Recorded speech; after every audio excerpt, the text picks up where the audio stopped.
नमस्कार, आप देख रहे हैं आपका अपना चैनल भिवानी हलचल खबरों के संग में मैं हूं मनोज कुमार। आइए सबसे पहले डालते हैं नजर आज की हेडलाइंस पर। पीएम श्री स्कूलों में मॉडल संस्कृति स्कूलों के लिए 12,320 अध्यापकों ने 42 केंद्रों से दी परीक्षा। चौधरी बंसीलाल नागरिक अस्पताल बचाओ संघर्ष समिति ने मांगों को लेकर किया प्रदर्शन व दिया धरना। बिना काम किए जल्द मोटा पैसा कमाने वाले लड़कों की बढ़ रही है संख्या, कहा सांसद धर्मवीर सिंह ने। रुचिकर कक्षाओं के समापन पर प्रतिभागी बच्चे हुए सम्मानित। बढ़ी हुई बिजली की दरें वापस लेने की मांग को लेकर माकपा ने दिया ज्ञापन। उपायुक्त महावीर कौशिक की सेवानिवृत्ति पर 47 लोगों ने किया रक्तदान। और अब खबरें विस्तार से। हरियाणा प्रदेश में शिक्षा के स्तर को बेहतर बनाने के उद्देश्य से अब पीएम श्री स्कूल व मॉडल संस्कृति स्कूलों में छात्र छात्राओं को कॉन्वेंट व निजी स्कूलों की तर्ज पर शिक्षा के प्रारंभिक वर्षों से ही बेहतरीन व अंग्रेजी माध्यम से शिक्षा देने की शुरुआत सरकार द्वारा की गई है। इन स्कूलों में पढ़ाने वाले अध्यापकों को भी यहाँ तैनाती के लिए अब एक विशेष परीक्षा से गुजरना होगा। इसके लिए हरियाणा विद्यालय शिक्षा बोर्ड ने इन स्कूलों में आवेदन करने वाले प्रदेश के 12,320 परीक्षार्थियों की परीक्षा ली। Principal elementary school headmaster, primary teacher, head teacher, PGT, TGT व हेडमास्टर के लिए आयोजित की गई परीक्षा के बारे में बोर्ड के चेयरमैन व बोर्ड सेक्रेटरी मुनीश नागपाल ने पत्रकार वार्ता में बताया कि इस परीक्षा के लिए प्रदेश के 6 कमिश्नरी अंबाला, फरीदाबाद, हिसार, रोहतक, गुरुग्राम और करनाल में 42 परीक्षा केंद्र बनाए गए थे। परीक्षाओं की पारदर्शिता के लिए हर एक परीक्षा केंद्र पर बोर्ड द्वारा नोडल अधिकारियों व ऑब्जर्वर्स की नियुक्ति की गई। इन परीक्षाओं की पारदर्शिता के लिए जिला शिक्षा अधिकारी के उड़न दस्ते भी जिलों में लगाए गए।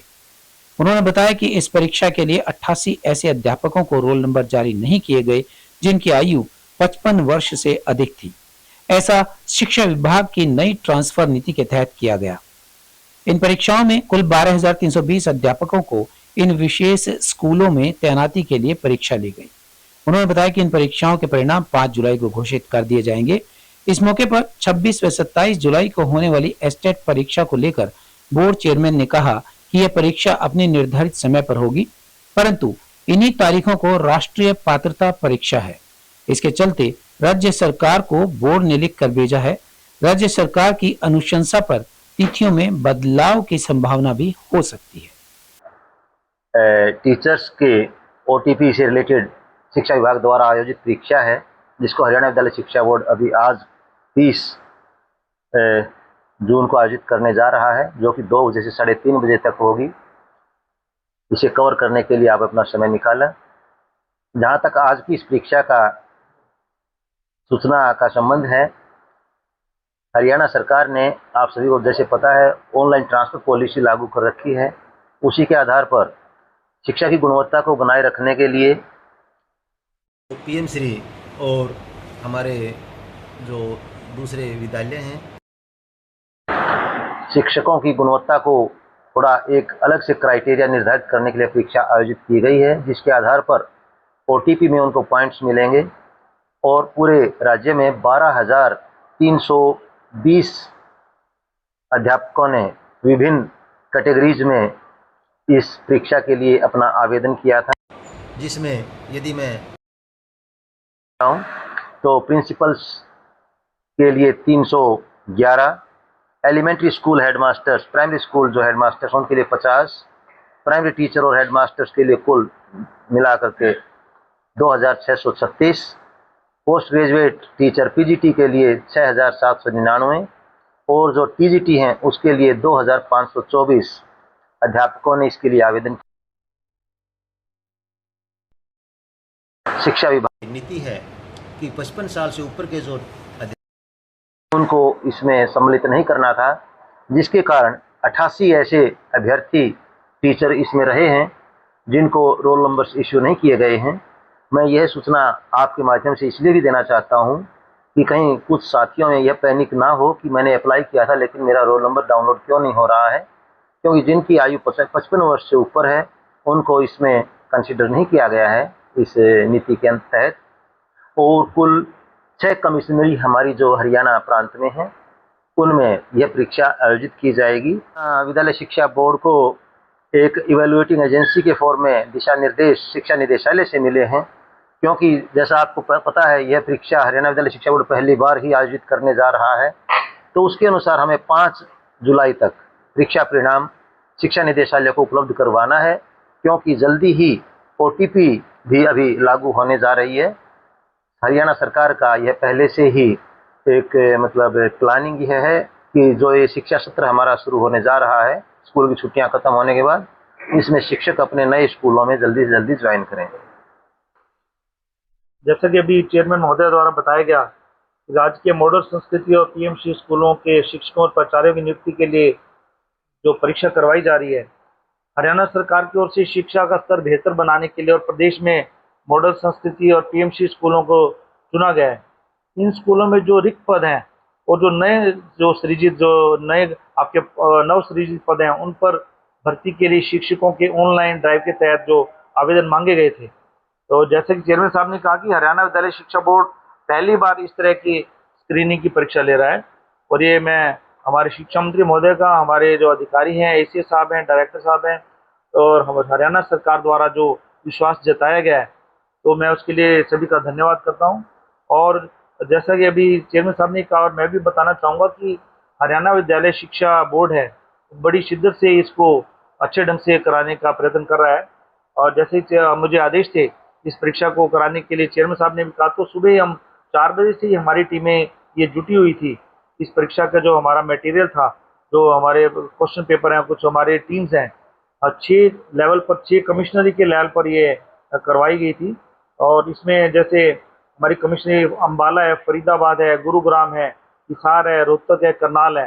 तो जो 6 टीमें हैं, पुलिस गार्ड के साथ, पुलिस की टीमों के साथ, हमारे ऑब्जर्वर के साथ, ये सभी टीमें सुबह 4 बजे से यहाँ से रवाना हुई थी। और मैं ये भी बताना चाहूँगा कि आज होने वाली परीक्षा के लिए सभी जो 6 क्वेश्चन पेपर पाएंगे, और प्रश्न पत्र उड़न दस्ता के इंचार्ज हैं, अपने निर्धारित जिलों में वो सभी पहुँच चुके हैं। और उनको सभी को निर्देश दिए गए हैं कि जैसे अभी आपने पूछा कि इसके लिए किस प्रकार की व्यवस्था की गई है ताकि परीक्षा की शुचिता को बरकरार रखा जा सके। तो मैं बताना चाहूँगा कि सभी कर्मचारियों और अधिकारियों को निर्देश दिए गए हैं कि जियो लोकेशन टैग ऐप है, जियो लोकेशन के साथ जो टीम जहाँ पहुँच गई है ग्रुप में वो डालेगी कि यहाँ पहुँच गई है, जिसमें उनके कोऑर्डिनेट्स होंगे, जिला स्तर पर पहुँच गई है।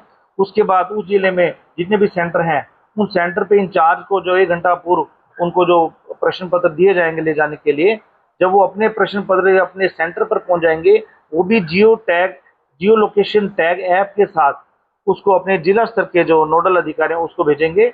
वो जो हर एक सेंटर के इंचार्ज अपने जिला स्तर के अधिकारी को भेजेंगे, और जिला स्तर के जो हमारे ऑब्जर्वर हैं क्वेश्चन पेपर फ्लाइंग के, वो हमारे कंट्रोल रूम में भेजेंगे, जिससे इस परीक्षा की शुचिता को बरकरार रखा जा सके। चौधरी बंसीलाल नागरिक अस्पताल बचाओ संघर्ष समिति की ओर से नागरिक अस्पताल में OPD पुनः चालू करवाने, 4 नई लिफ्ट शीघ्र लगवाने व अल्ट्रासाउंड के 2 डॉक्टर्स व 2 मशीनों को लाने की मांग को लेकर अस्पताल के आपात विभाग के सामने प्रदर्शन किया तथा 2 घंटे धरना दिया। कार्यक्रम की अध्यक्षता समिति के सह संयोजक देवराज मेहता ने की। चौधरी बंसीलाल के पोते अनिरुद्ध चौधरी ने भी दिल्ली से फोन करके इस आंदोलन व मांगों का समर्थन किया है। उन्होंने कहा है कि अस्पताल प्रशासन के पास 4 नई लिफ्ट लगाने के लिए 70 लाख रुपए आ चुके हैं। प्रदर्शन को संबोधित करते हुए जन संघर्ष समिति के संयोजक कामरेड ओम प्रकाश व चौधरी बंसीलाल नागरिक अस्पताल बचाओ समिति के सह संयोजक देवराज मेहता ने कहा कि उन्होंने चौधरी बंसीलाल नागरिक अस्पताल भिवानी में पुनः OPD शुरू करने, 4 नई लिफ्टें शीघ्र लगवाने और 2 अल्ट्रासाउंड मशीन व 2 अल्ट्रासाउंड के डॉक्टर्स को लगाने व साफ सफाई रखने तथा पंडित निकीराम शर्मा मेडिकल कॉलेज में पर्याप्त संख्या में विशिष्ट डॉक्टरों और पैरामेडिकल स्टाफ भर्ती की मांग को लेकर पहले स्वास्थ्य मंत्री आरती राव और राज्य के मुख्यमंत्री नायब सिंह सैनी को ज्ञापन भेज चुके हैं, परंतु अभी तक उनकी मांगे नहीं मानी गई हैं। अस्पताल बचाओ संघर्ष समिति के संयोजक व चौधरी बंसीलाल के पोते अनिरुद्ध चौधरी ने भी दिल्ली से फोन करके इन आंदोलन व मांगों का समर्थन किया। उन्होंने कहा कि अस्पताल प्रशासन को शीघ्र टेंडर जारी करके नई 4 लिफ्टों को लगवाना चाहिए ताकि मरीजों व उनके तीमारदारों को कोई परेशानी न हो। उन्होंने कहा कि यदि अस्पताल प्रशासन व सरकार ने उनकी मांगों पर ध्यान नहीं दिया तो वे अस्पताल प्रांगण में अनिश्चितकालीन धरना देने पर मजबूर होंगे। आज हमें चौधरी बंसीलाल नागरिक अस्पताल बचाओ संघर्ष समिति की तरफ से हमारे देवराज मेहता जी हैं, इनकी अध्यक्षता में आज ये प्रदर्शन कार्यक्रम है। उसकी तरफ से हमने पहले भी मुख्यमंत्री को ज्ञापन भेजा है, राज्य की स्वास्थ्य मंत्री को ज्ञापन भेजा है और यहाँ की मैनेजमेंट जो हमारी मेडिकल कॉलेज की मैनेजमेंट है, हॉस्पिटल के सीएमओ साहब है, उनको भी ज्ञापन दिया है। हमने 3-4 मांगे की। एक तो चौधरी बंसीलाल नागरिक अस्पताल बहुत ऐतिहासिक अस्पताल है, पूरे एशिया में ये पहले नंबर पर था। इसको पुनः चालू कराया जाए। मेडिकल कॉलेज में स्पेशलिस्ट डॉक्टर के लिए वो खुला है, हमारे बच्चों को पढ़ाने के लिए एसोसिएट प्रोफेसर आए, स्पेशलिस्ट डॉक्टर आए और कोई गंभीर बीमारी हो तो उसका वहाँ इलाज करे। लेकिन उसके अलावा जो ओपीडी लगती थी चौधरी बंसीलाल नागरिक अस्पताल में, वह एज इट इज लगती रहे। 4 मशीनें खराब पड़ी हैं पिछले कई महीने से और परेशानी होती है, मरीजों को बहुत भारी परेशानी होती है। हमारी राज्यसभा की सांसद है माननीय श्रीमती किरण चौधरी, अभी पीछे उन्होंने बयान दिया था कि 70 लाख रुपए हमने मंजूर करवा दिए और ये कुछ लोग राजनीति चमकाना चाहते हैं। हम कोई राजनीति नहीं चमकाना चाहते मैडम जी। हम इस अस्पताल में जो आपने 70 लाख रुपए उपलब्ध कराए हैं, हम तो आपके ही मान लेते हैं, आपके प्रयत्न से हुआ है, लेकिन उसकी तुरंत वो मशीनें लगनी चाहिए नई, क्योंकि दिक्कत बहुत हो रही है। और यहाँ अल्ट्रासाउंड मशीन एक है, डॉक्टर एक है, और एक महीने का समय देते हैं गंभीर बीमारियां के, और हमारे मरीज 1000, 1200, 1500 रुपए लेकर के बाहर करवाते हैं। अब मैडम जी से ये अपील करते हैं कि आप 2 डॉक्टर 2 मशीनें अल्ट्रासाउंड की उपलब्ध कराओ, ताकि 2-3 दिन में हर एक मरीज का नंबर आ जाए। यहाँ 20-30 जोने 40-50 मुश्किल से होती है और लाइन 200, 250, 300 लोगों की लगती है। सर ये क्या मामला है? यहाँ साधारण बीमारियों के लिए यहाँ ओपीडी लग रही थी, गंभीर कोई बीमारी है तो वो मेडिकल में इलाज हो। अब उसी को अस्पताल बना दिया तो मेडिकल कॉलेज कहाँ हुआ? वो तो ओपीडी पहले भी लगती थी, आज भी वही ओपीडी लग रही है। रिक्रूटमेंट की मांग? हाँ, नए रिक्रूटमेंट की हम मांग कर रहे हैं। स्पेशलाइज्ड डॉक्टर आए अलग अलग बीमारियों के, कैंसर जैसी, एड्स जैसी, हार्ट अटैक जैसी असाध्य बीमारियों का यहाँ इलाज हो। ये तो हमारे लिए खुशी की बात थी कि एक अस्पताल चौधरी बंसीलाल के नाम है, मेडिकल कॉलेज हमारे महान स्वतंत्रता सेनानी पंडित नेकीराम शर्मा के नाम से है। दोनों की सेवाएं लोगों को उपलब्ध होती तो कितना बढ़िया होता, लोगों के इलाज होते, उनको प्राइवेट अस्पतालों में भटकना नहीं पड़ता, पैसे खर्च नहीं करना। हमें तो ये नहीं समझ आती, ये सरकार कितनी अंधी और बहरी है। कितने ज्ञापन दे चुके, हम कितने धरने दे चुके, प्रदर्शन कर चुके, और क्या मांग है? हम मांग क्या कर रहे हैं? हम तो शहर के लिए नागरिक हॉस्पिटल की मांग कर रहे हैं, उसको व्यवस्थित करो। आप उसकी ओपीडी उठा के चले गए, वहाँ शिफ्ट कर दी मेडिकल कॉलेज में। हमें कोई दिक्कत नहीं थी, वहाँ डॉक्टर स्पेशलिस्ट तो कोई भी नहीं है। आज आप कहते हो जी ओपीडी चल तो रही है, अभी मेरे भाई कह रहे थे ओपीडी चल रही है, वहाँ कोई स्पेशलिस्ट नहीं है। आज भी अगर आप इनका रिकॉर्ड चेक करो तो हार्ट का डॉक्टर है, कितने पेशेंट ये रेफर कर रहे हैं रोहतक मेडिकल कॉलेज में। जब ये रोहतक की मेडिकल रेफर करना था तो इस बिल्डिंग की क्या जरूरत थी? अगर इनको चाहिए था, यहाँ नागरिक हॉस्पिटल है, यहाँ छोटे मरीज खांसी जुकाम बुखार के यहाँ अटेंड कर लेते, क्रिटिकल केस वहाँ जाएं। सिस्टम तो यही बनता है, लेकिन इन्होंने तो दोनों को ही खत्म करके रख दिया। अभी पीछे की बात है, एक पेशेंट को इन्होंने, सुरेश प्रजापति के परिवार से था, उसको इन्होंने एडमिट किया और एडमिट करके जहाँ स्ट्रेचर पे लेके जाते हैं, हार्ट पेशेंट है, आप सोच सकते हो कितनी दिक्कत आती है। जब उसको रेफर किया, नीचे उतारना उसके लिए बहुत मुश्किल काम हो गया। इतनी अव्यवस्था नहीं देखी, और आज ये कहते हैं पैसे आए हुए हैं, टेंडर हो जाएंगे। वो अब तक तो टेंडर हो जाने चाहिए थे। हाँ, अगर ये इन्होंने हमारी मांगे नहीं मानी तो हम बैठ के ये फैसला लेंगे, बहुत आंदोलन लंबा करेंगे और ये विशाल प्रदर्शन भी करेंगे और धरना परमानेंट करेंगे। भाजपा सांसद धर्मवीर सिंह ने मोदी सरकार के 11 सालों में देश व प्रदेश में बड़े बदलाव का दावा कर हरियाणा के डीजीपी को देश के सबसे बेहतर डीजीपी बताया है। मोदी सरकार के 11 साल के साथ खुद के सांसद बनने के भी 11 साल पूरे होने पर धर्मवीर सिंह मीडिया से रूबरू हुए। हरियाणा में बिगड़ती कानून व्यवस्था व विपक्ष के आरोपों पर सांसद ने कहा कि देश में जल्द पैसे कमाने वाले लड़कों की संख्या बढ़ी है, पर हरियाणा के डीजीपी हर हालात को काबू करने में सक्षम है। उन्होंने अपनी पार्टी के कुछ विधायकों के विरोधाभास के साथ इनेलो नेता अभय चौटाला के बयान पर चुटकी दी। भाजपा सांसद धर्मवीर सिंह ने अपने विधायकों को सलाह और अभय चौटाला को नसीहत दी है। उन्होंने मोदी सरकार के 11 सालों में देश व प्रदेश में बड़े बदलाव का दावा कर हरियाणा के डीजीपी को देश के सबसे बेहतर डीजीपी बताया है। मोदी सरकार के 11 सालों के कार्यकाल को सांसद धर्मवीर सिंह ने बेमिसाल बताया। उन्होंने कहा कि इन 11 सालों में देश व प्रदेश की तस्वीर बदली है। शिक्षा, चिकित्सा, व रेल को लेकर किसानों की हालत बहुत सुधरी है। वहीं विपक्ष के आरोपों पर कहा कि विपक्ष को 11 साल में हुआ बदलाव व विकास नजर नहीं आता है। विपक्ष देख नहीं पा रहा है वंदे मातरम, वंदे भारत जैसी ट्रेन हवाई जहाज जैसी है और सड़कों पर मंजिल की दूरी पहले से आधे समय में तय होने लगी है। वहीं अभय चौटाला द्वारा एक दिन का सीएम बनाने के बयान पर धर्मवीर सिंह ने चुटकी ली। उन्होंने अभय को सलाह दी कि वो लोगों के दिलों में जगह बनाए। यहाँ एक दिन के सीएम का तो प्रावधान नहीं है, लोगों ने चुना तो वो 5 साल के लिए सीएम बन सकते हैं। 11 साल से पहले का भारत हरियाणा ये लोकसभा क्षेत्र है। अगर हम गलती से चंडीगढ़ से आते तो कैसे आते लोगों को पता है, दिल्ली रोहतक से आते तो लोगों को पता है, राजस्थान की तरफ से आते तो पता है। वो 11 साल पहले का ये लोकसभा क्षेत्र नहीं रहा जो आज था, जो पहले था। बदलाव आ गया। हेल्थ में देखोगे तो नांगल चौधरी के पास नारनौल का मेडिकल कॉलेज हो, हॉस्पिटल्स हों, CHC हों, PHC हों, चाहे वो भिवानी की बात हो या दादरी की बात हो, हर जगह बड़ी तेज़ी से इसके ऊपर काम हो रहा है। ठीक है, एजुकेशन का देखोगे तो वही बात, हर 10 किलोमीटर के बाद, यानी 10 किलोमीटर या 10 इधर 20 किलोमीटर में आपको एजुकेशन का भी हायर नाम से लड़कियों का आपको कॉलेज भी मिल जाएगा। नई अच्छी बिल्डिंगें बन गई, यानी हेल्थ हो, एजुकेशन हो, बिजली हो, पानी हो, नहरों का जो बनाया गई थी कभी 76 से पहले इमरजेंसी काल से पहले जब नहर बनी थी, उनकी दोबारा रिमॉडलिंग हुई है तो इसी 11 साल में हो गई है, पहले नहीं हुई। यानी कोशिश यही है कि पहले से खूब बदलाव आए। किसान की बात देखोगे तो किसको पता था कि ये मुआवजा मिलेगा? 11 साल पहले का उनसे पूछे, 11 साल पहले तुम्हें पता था?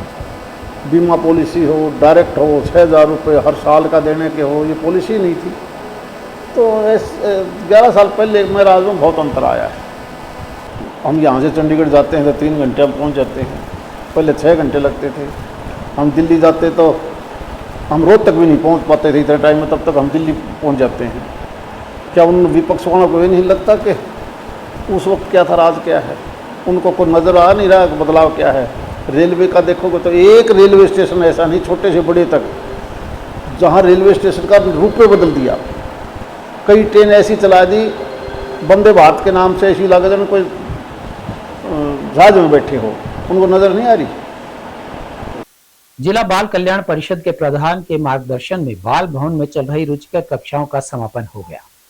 कार्यक्रम में मुख्य अतिथि के तौर पर जिला शिक्षा अधिकारी श्रीमती निर्मल दहिया ने शिरकत की। इस अवसर पर बच्चों को संबोधित करते हुए उन्होंने कहा कि अगर जीवन में कामयाब होना है तो मजबूत इच्छा शक्ति के साथ काम करना होगा। कुछ भी करें, पूरा मन लगाकर ही करें।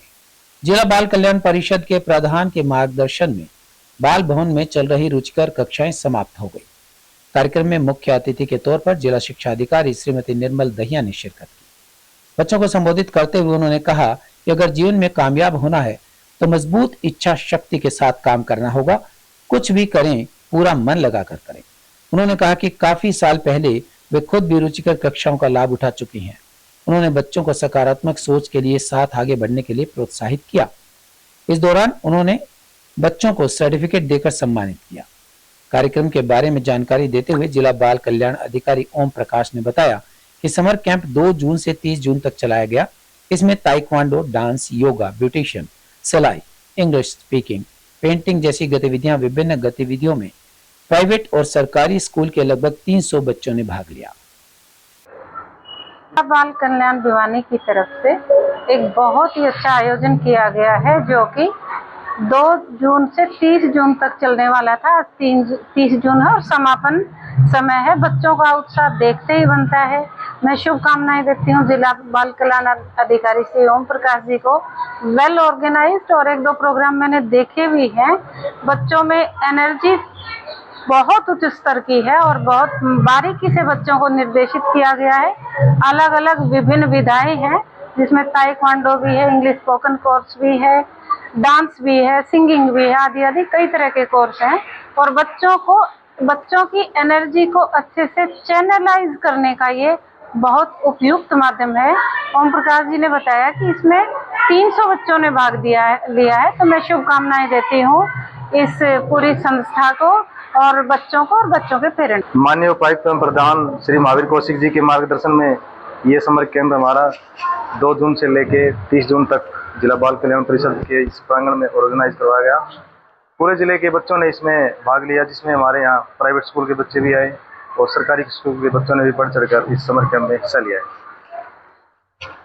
आज आदरणीय जिला शिक्षा अधिकारी मैडम श्रीमती निर्मल दैया के हाथों से इस कार्यक्रम का समापन करवाया जा रहा है और बच्चों को इस दौरान सर्टिफिकेट हमारे द्वारा प्रोवाइड करवाए गए हैं और बच्चों ने अपनी प्रस्तुतियां देकर और सभी बच्चों ने जिन जिन विधाओं में शिक्षा ली, जिन जिन विधाओं का प्रशिक्षण लिया, उन सभी को बारीकियों से मैडम के सामने और सारे जिला बाल कल्याण परिषद की टीम की तरफ के आगे इन्होंने प्रस्तुति भी किया है। बच्चों का उत्साह काफी देखते हुए बन रहा है। भारत की कम्युनिस्ट पार्टी मार्क्सवादी की भिवानी जिला कमेटी ने दक्षिण हरियाणा विद्युत निगम के अधीक्षक अभियंता भिवानी कार्यालय पर प्रदर्शन करके हाल ही में बेतहाशा बढ़ाई गई बिजली दरों को वापस करवाने, पर्याप्त बिजली आपूर्ति बहाल करवाने, 2 महीने के बजाय हर महीने बिजली बिल जारी करने व अन्य मांगों को लेकर अधीक्षक अभियंता के माध्यम से हरियाणा विद्युत विनियामक आयोग के पास ज्ञापन भिजवाया। ज्ञापन अधीक्षक अभियंता की तरफ से कार्यकारी अभियंता संदीप दलाल को सौंपा गया। भिवानी के दक्षिण हरियाणा विद्युत निगम के अधीक्षक अभियंता कार्यालय पर प्रदर्शन को संबोधित करते हुए पार्टी जिला सचिव कामरेड ओम प्रकाश, सचिव मंडल सदस्य सुखदेव पालवास, कामरेड अनिल कुमार व रिटायर्ड बिजली कार्यकारी अभियंता सज्जन कुमार सिंगला ने कहा कि अभी हाल ही में विद्युत विनियामक आयोग ने विभिन्न स्लैब खपत में प्रति यूनिट 0 से 150 यूनिट पर 20 पैसे प्रति यूनिट बढ़ा दिए और आगे 40 पैसे प्रति यूनिट बढ़ाकर 7 रुपए 10 पैसे प्रति यूनिट कर दिए।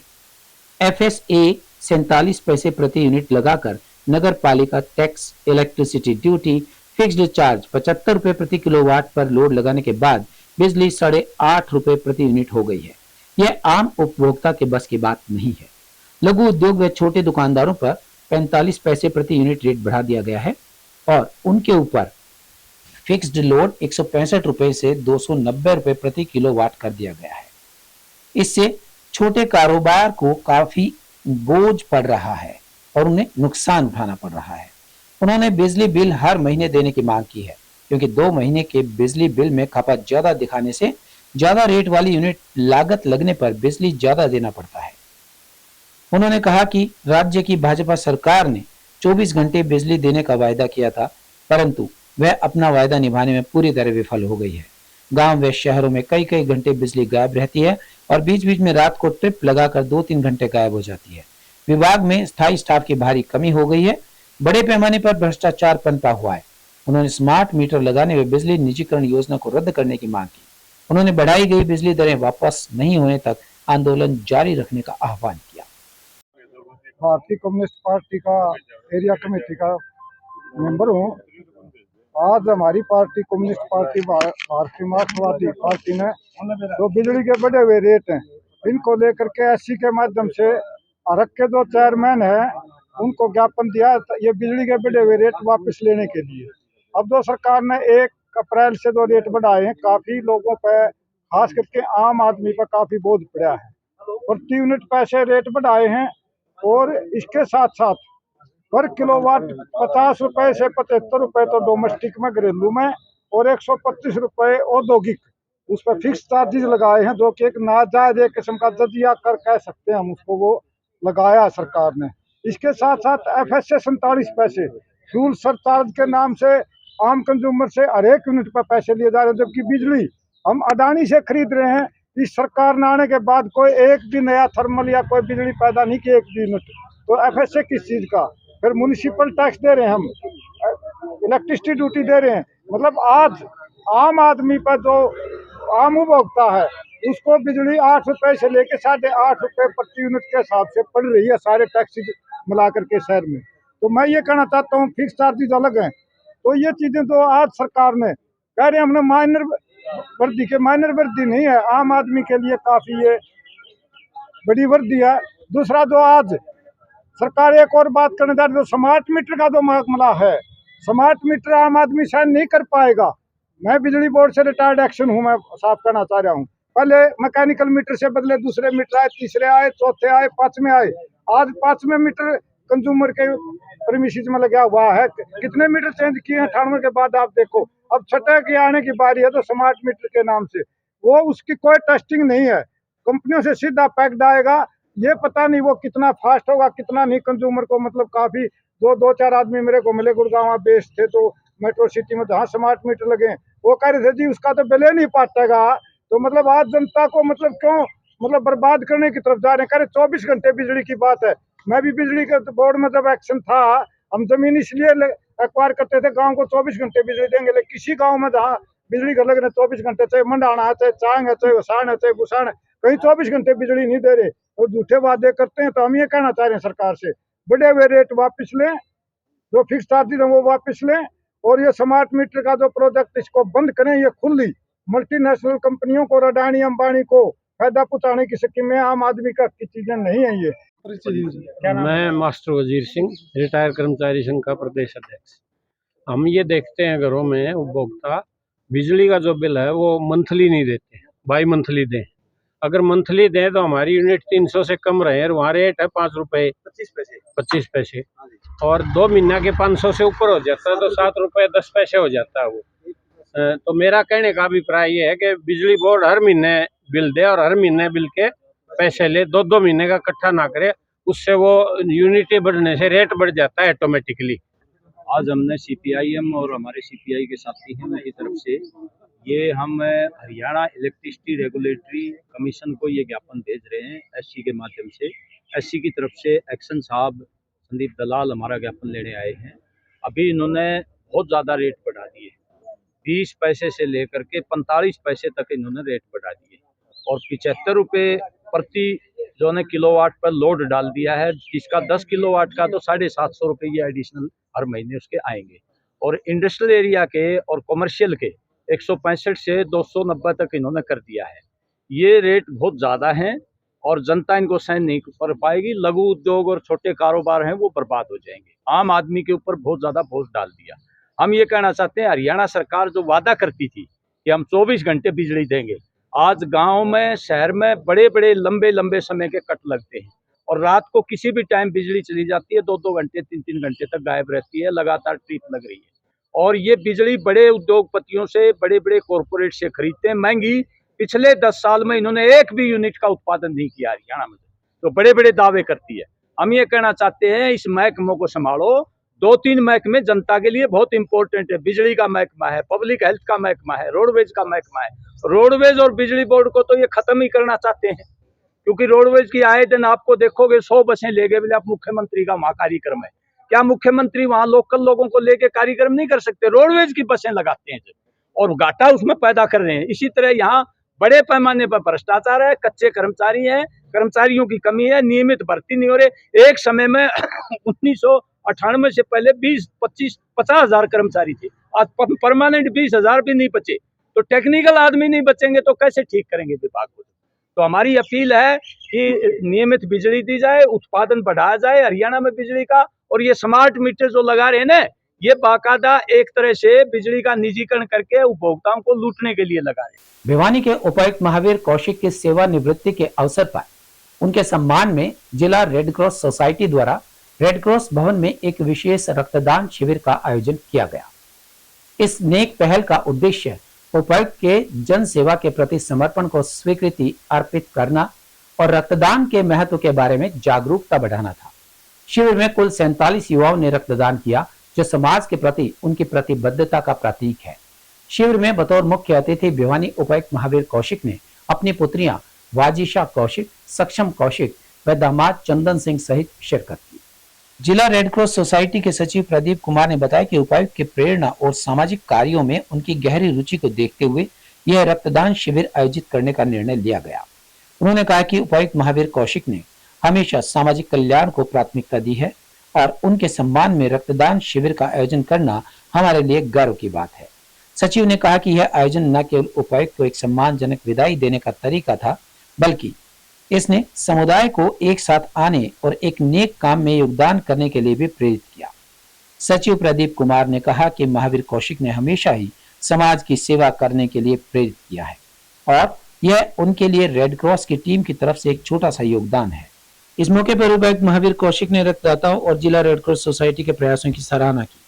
उन्होंने कहा कि रक्तदान जीवन बचाने का सबसे बड़ा दान है। उन्हें खुशी है कि उनकी सेवानिवृत्ति के अवसर पर इस तरह के एक महत्वपूर्ण कार्यक्रम का आयोजन किया गया। प्रदीप जी का, सेक्रेटरी रेड क्रॉस, इनकी पूरी टीम का और जितने भी रक्तदाता आज आए हैं उनका तहे दिल से शुक्रगुजार करता हूँ। इन्होंने आज का दिन है वो रक्तदान के लिए चुना है और इसके लिए इनको बहुत बहुत बधाई और बहुत बहुत शुभकामनाएं। मेरा ऐसा मानना है कि कोई भी शुभ दिन हो किसी भी व्यक्ति के जीवन में, चाहे वो उसका जन्मदिन है, चाहे सालगिरह है या कोई और भी शुभ दिन है, तो उस पर रक्तदान करना चाहिए, क्योंकि रक्तदान से बड़ा है वो कोई दान नहीं होता। रक्तदान है महादान है। इससे एक तरह से व्यक्ति को जीवन दान मिलता है और दूसरा काम हम कर सकते हैं कि अधिक से अधिक पौधे लगा सकते हैं। तो मेरा आपके माध्यम से समाज के सभी लोगों से निवेदन है कि कोई भी शुभ दिन हो उस दिन आप अधिक से अधिक पेड़ लगाएं और अगर कहीं रक्तदान देने की संभावना बनती है तो वहाँ पर जाकर रक्तदान करें। किसी भी कर्मचारी अधिकारी के लिए उसके कोई भी सरकारी कर्मचारी अधिकारी जिस दिन सरकारी सेवा में आता है तो सर्विस बुक की तैयार होती है, तो उसमें जो ये तिथि है वो निर्धारित हो जाती है कि किस जो कर्मचारी अधिकारी ने किस दिन उसको सेवानिवृत्ति होनी है।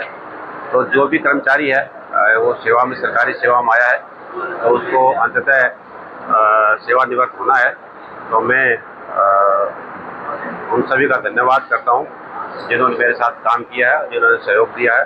तो उन सब के, क्योंकि जो स्टाफ है और जो कुलीग्स हैं उनकी सहयोग के बिना, उनके कोऑपरेशन के बिना कोई भी चाहे कर्मचारी है चाहे अधिकारी है वो सफल नहीं होता। तो मैं अपने आप को सौभाग्यवान मानता हूँ कि मुझे हमेशा जो कर्मचारी है और कुलीग्स हैं अच्छे मिले हैं और सबने सहयोग किया है। हाँ जी, आज जो है इस रक्तदान शिविर का आयोजन जो है डीसी साहब की सेवानिवृत्ति पे किया गया है और जो है युवाओं में काफी जोश देखने को मिल रहा है। आके जो है रक्तदान शिविर चल रहा है। अब तक हम 30 यूनिट एकत्रित कर चुके हैं और आशा है कि हो सकता है शायद 50 यूनिट जो आज हम यहाँ से रक्त एकत्रित करके लेके जाएं। लोगों से यही अपील है कि जैसे कि अभी यहाँ पर हमारे डिमांड जो है पहले की कंपैरिजन में काफी बढ़ गई है और कंपोनेंट्स के बाद और ज्यादा बढ़ती जा रही है। तो आप सब आकर जो बढ़ चढ़ कर रक्तदान करें और जो जितने भी एनजीओ उनसे मैं ये कहना चाहूंगी कि वो रक्तदान शिविरों का आयोजन करें लगातार छोटे छोटे इंटरवल्स पर, ताकि जो है हम बिना किसी रिप्लेसमेंट के जो है रक्त दे सकें युवाओं को भी और जो भी नीडी पेशेंट्स होते हैं उनको रक्त मिल सके। इसलिए आप सबसे यही आह्वान है कि बढ़ चढ़कर जो भी रक्तदाता 18 साल से ज्यादा, 50 किलो वेट तो 12.5 ग्राम से भी ज्यादा आकर रक्तदान करें। मैडम, अवधारणा बनी हुई है रक्तदान करने से कमजोरी आती है और अन्य दुष्प्रभाव भी होते, क्या कहेंगे? नहीं, रक्तदान करने से किसी प्रकार की कोई भी कमजोरी नहीं आती। अगर किसी भाई को किसी प्रकार की कोई दुविधा भी है वो आकर जो है हमारे ब्लड बैंक में आके काउंसलर से भी बात कर सकते हैं। वो आपको अच्छे से जो है रक्तदान के बारे में जो आपको इन्फॉर्मेशन देंगे। ऐसी कोई भ्रांति नहीं है। अभी तो फिर भी कोई अगर आपको किसी प्रकार की भी आपको जानकारी की लेनी हो तो आप हमारे रक्त केंद्र में कभी भी आ सकते हैं, जानकारी ले सकते हैं। और अब चलते चलते भारतीय खाद्य सुरक्षा एवं मानक प्राधिकरण ने फलों को पकाने के लिए इस्तेमाल किए जाने वाले कैल्शियम कार्बाइड और एफेथॉन का उपयोग करने को लेकर सख्त चेतावनी जारी की है। क्योंकि यह आम का समय है, ऐसे में उपभोक्ता स्वास्थ्य की रक्षा के लिए खाद्य नियामक FSSAI को यह चेतावनी जारी करनी पड़ी है। खाद्य सुरक्षा और मानक विनियम 2011 के तहत फलों को कृत्रिम रूप से पकाने के लिए कैल्शियम कार्बाइड का इस्तेमाल वर्जित है। इसके बावजूद इसका इस्तेमाल होता है, जिससे आम खाने वालों की सेहत को नुकसान पहुंचता है। कैल्शियम कार्बाइड या अन्य प्रकार के रसायनों के इस्तेमाल से पकाए गए फल खाने से शरीर में विषैले तत्व बढ़ सकते हैं।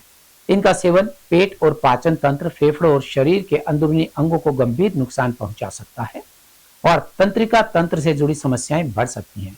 कैल्शियम कार्बाइड में मौजूद आर्सेनिक और फास्फोरस जैसे तत्वों के कारण कैंसर का खतरा बढ़ सकता है। इस कारण FSSAI के नियम का उल्लंघन करने वालों के खिलाफ कार्यवाही करने के लिए राज्य सरकारों से कहा गया है तथा मंडियों व गोदामों पर कड़ी निगरानी रखने के लिए निर्देश दिए गए हैं।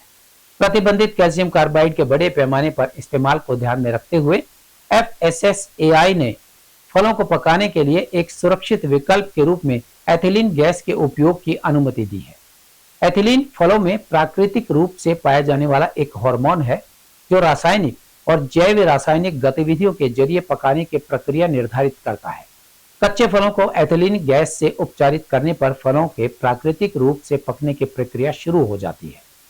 कैल्शियम कार्बाइड से पकाए गए फलों की पहचान के लिए भी समय समय पर आगाह किया जाता है, जैसे कि कार्बाइड से पकाए गए फलों से प्राकृतिक सुगंध के बजाय रासायनिक गंध आती है। और अब जाने से पहले एक नजर आज की हेडलाइंस पर। पीएम श्री स्कूलों में मॉडल संस्कृति स्कूलों के लिए 12,320 अध्यापकों ने 42 केंद्रों से दी परीक्षा। चौधरी बंसीलाल नागरिक अस्पताल बचाओ संघर्ष समिति ने मांगों को लेकर किया प्रदर्शन व दिया धरना। बिना काम किए जल्द मोटा पैसा कमाने वाले लड़कों की बढ़ रही है संख्या, कहा सांसद धर्मवीर सिंह ने। रुचिकर कक्षाओं के समापन पर प्रतिभागी बच्चे हुए सम्मानित। बढ़ी हुई बिजली की दरें वापस लेने की मांग को लेकर माकपा ने दिया ज्ञापन। उपायुक्त महावीर कौशिक की सेवानिवृत्ति पर 47 लोगों ने किया रक्तदान। हमारे आज के अंक में बस इतना ही। अगले अंक के लिए देखते रहिएगा आपका अपना चैनल भिवानी।